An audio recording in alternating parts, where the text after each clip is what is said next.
ফের সন্দেশখালীর বাঘ। এবার সন্দেশখালী কাণ্ডে সিবিআই তদন্তের নির্দেশ কলকাতা হাইকোর্টের। আদালতের নির্দেশ মেনে শেখ শাহজাহানকেও তুলে দেওয়া হচ্ছে সিবিআই এর হাতে। সঙ্গে সমস্ত নথি সিবিআইকে হস্তান্তর করার প্রক্রিয়া চলছে। এদিন ইডি অফিসারদের ওপর হামলার ঘটনায় সিটের তদন্ত খারিজ করা হয়। ন্যাজার থানায় দায়ের হওয়া দুটি ও বনগাঁ থানার একটি তদন্তভার সিবিআইকে হস্তান্তরের নির্দেশ দিয়েছে হাইকোর্ট। আদালতের নির্দেশ শুনে কি বলছেন সন্দেশখালীর মহিলারা, আসুন শুনি। এই কেসের মধ্যে জড়ালো আছে তাদেরকে যেন অ্যারেস্ট করে, আর এত এত টাকা পয়সা যে যা দুর্নীতি করেছে তার কড়া ব্যবস্থা যেন নেয়। সিবিআই তদন্ত হয় আমরা খুব আনন্দিত। বাকি আগে যে ইনভেস্টিগেশন চলবে সেগুলো যেন সিবিআই ভালোভাবে তাদের কাজটা ঠিকভাবে করতে পারে।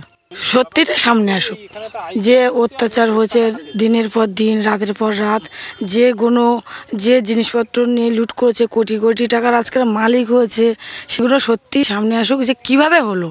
গরিবের রক্ত চুষে হলো, কি কয়লা চুরি করে হলো, কি গরু চুরি করে হলো, সত্যিটা সামনে আসুক। সিবিআই আপনাদেরকে সুবিচার দিতে পারবে? পারবে। আমরা যেন ওইতে থেকে মুক্তি হয়ে যাই, আমরা খুব শান্তিতে থাকবো। ওটা যারা বাদ বাকি আছে তাদের, কারা? ও যে ওই শেখ শাহজাহান যে আবার শেখ শাহজাহান নতুন অনেক তৈরি করে রেখেছে তাদের। সিবিআই এর মধ্যে এখন কতটা তৎপরতা, তখন শাহজাহানকে তারা কখন নিজেদের হেফাজতে নিয়ে আসবে। আমি সুজয়ের সঙ্গে সরাসরি কথা বলবো। সুজয়, একটু টেকনিক্যাল পার্টগুলো বুঝে নিতে চাইবো, যদি একটু ক্লিয়ার করা যায় কখন সমস্ত নিয়মগুলো হবে। দেখো, কোর্টের অর্ডারে, কলকাতা হাইকোর্টের অর্ডারে স্পষ্টত উল্লেখ করা আছে যে 4:30-র মধ্যে, বিকেল 4:30-র মধ্যে হ্যান্ড ওভার করতে হবে। অর্থাৎ সিআইডি যে তদন্ত করছিল সেই অভিযুক্ত অর্থাৎ শেখ শাহজাহান এবং শাহজাহানের বিরুদ্ধে যে ন্যাজার থানায় মামলা চলছে সেই দুটি মামলার যত নথি তাদের কাছে রয়েছে, অর্থাৎ একটি হলো ইডির তরফ থেকে দায়ের করা মামলা, অপর একটি পুলিশের তরফ থেকে সুও মোটো বা স্বতঃপ্রণীত হয়ে করা মামলা।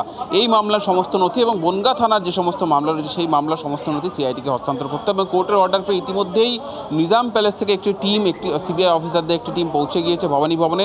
সেখান থেকে এই অফিসিয়াল যে প্রসেস, অর্থাৎ এই অভিযুক্তকে হস্তান্তর, মামলার নথি হস্তান্তর, এই সমস্ত প্রক্রিয়া সম্পন্ন করার পর আজকেই তাকে নিজাম প্যালেসে নিয়ে আসা হবে। এবং সূত্র মারফত যেটা জানতে পারছি, সিবিআই দুর্নীতি দমন শাখা বা অ্যান্টি কারাপশন ব্রাঞ্চ সেখানে 3টি মামলাকে জুড়ে, অর্থাৎ ন্যাজার থানার 2টি মামলা এবং বনগাঁ থানার 1টি মামলা, এই 3টি মামলাকে নিয়ে একটি নতুন করে এফআইআর করবে সিবিআই দুর্নীতি দমন শাখা। যেহেতু শাহজাহান শেখ কিন্তু জেলা পরিষদের সঙ্গেও যুক্ত ছিলেন, জেলা পরিষদের অন্যতম গুরুত্বপূর্ণ পদে ছিলেন, সেক্ষেত্রে তার ক্ষেত্রে তিনি কি দুর্নীতি করেছেন সেটাও সিবিআই তদন্তের আওতায় রয়েছে। অনেক ধন্যবাদ সুজয় পাল, আমাদের প্রতিনিধি আমাদের সঙ্গে ছিলেন। অন্যদিকে সন্দেশখালী কাণ্ডে সিবিআই তদন্ত হওয়া উচিত বলেই মনে করছেন প্রাক্তন বিচারপতি অভিজিৎ গঙ্গোপাধ্যায়। এই সন্দেশখালীর তদন্ত সম্বন্ধে আমার দৃষ্টিভঙ্গি হচ্ছে যে এই তদন্ত সিবিআইকে দিয়েই করানো উচিত, শুধুমাত্র সিবিআইরই করা উচিত। আমাদের বেঙ্গল পুলিশ বা কলকাতা পুলিশ অত্যন্ত দক্ষ, কিন্তু তাদেরকে কাজ করতে দেওয়া হয় না। যদি কখনো তাদেরকে কাজ করতে দেওয়া হয় তাহলে দেখবেন তারা কিভাবে অপরাধীদের ধরে। রাজ্য পুলিশের সহযোগিতা ছাড়া সিবিআই কিছুই করতে পারবে না বলছেন অধীর চৌধুরী, শুনুন। সিবিআই কি করতে হবে আমার জানা নেই, কারণ সিবিআই যদি পশ্চিমবঙ্গ পুলিশের সহযোগিতা না পান তাহলে ওই দ্বীপে গিয়ে সিবিআই কি করবে আমার জানা নাই। কারণ পশ্চিমবঙ্গ পুলিশ সমর্থন করবে না, পশ্চিমবঙ্গের পুলিশ সহযোগিতা করবে না, পশ্চিমবঙ্গের পুলিশ শাহজাহানের ওকালতি করবে। রাজ্যে যেখানে প্রশাসন আছে তারা যদি মদত না করে তাহলে সিবিআই কতদূর যাবে ওই দ্বীপে, কোথায় ঘুরে বেড়াবে ওই দ্বীপে। আর এদিকে সন্দেশখালী কাণ্ডে কলকাতা হাইকোর্টের ডিভিশন বেঞ্চের সিদ্ধান্তকে চ্যালেঞ্জ করে সুপ্রিম কোর্টের দ্বারস্থ রাজ্য সরকার। বিচারপতি সঞ্জীব খান্নার বেঞ্চে বিষয়টি মেনশন করেন আইনজীবী অভিষেক মনু সিংভি।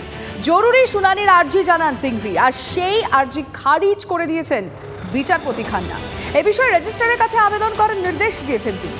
কোন বেঞ্চে কবে শুনানি তা প্রধান বিচারপতি ঠিক করবেন এমনটাই জানা যাচ্ছে। তবে খবর কিন্তু আরও রয়েছে, আরও ডিটেল আপডেট দেব। কোন বিষয় অবশ্যই জানাচ্ছি। সব জল্পনার অবসান ঘটিয়ে বিজেপিতেই যোগ দিচ্ছেন অভিজিৎ গঙ্গোপাধ্যায়। নিশ্চয়ই গতকাল থেকে আপনাদের মধ্যে এই প্রশ্নটা বারংবার জাগছিল যে কোন দলে যোগ দিচ্ছেন অভিজিৎ গঙ্গোপাধ্যায়। অবশেষে সেই অপেক্ষার অবসান। বাড়িতে সাংবাদিক সম্মেলন করে জানিয়ে দিলেন যে 7ই মার্চ মানে পরশু দিনটি সম্ভবত যোগদান। ভোটে লড়ছেন কি সদ্য ইস্তফা দেওয়া বিচারপতি জবাব দেন সেটা দলের শীর্ষ নেতৃত্ব ঠিক করবেন। কেন বিজেপিকে বেছে নিলেন? অভিজিৎ গঙ্গোপাধ্যায়ের কথায় বিজেপি এখন একমাত্র সর্বভারতীয় দল। আমি ভারতীয় জনতা পার্টিতে যোগ দিচ্ছি এবং এই যোগদানটা আমি শীঘ্রই করব, সম্ভবত 7 তারিখে। কোন সিট থেকে আমি লড়াই করব সে সম্বন্ধে সিদ্ধান্ত নেবেন বিজেপির ওপর মহলে যে ইলেকশন কমিটি আছেন তারা।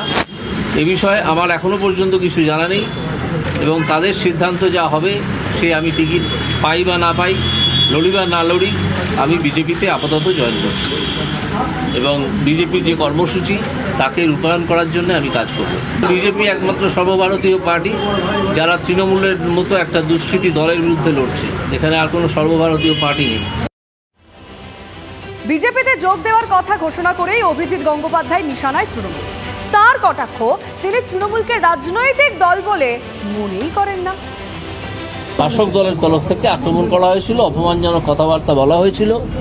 তারাই আমাকে বলা যেতে পারে এক ধরনের অনুপ্রেরণা জুগিয়েছেন যে কয়েক মাস আগে চাকরি ছেড়ে তারা জানেনই না, কোনো শিক্ষা দীক্ষাও তাদের আছে বলে মনে হয়নি কখনো, যে জুডিশিয়ারির বিরুদ্ধে এইভাবে কথা বলা যায় না।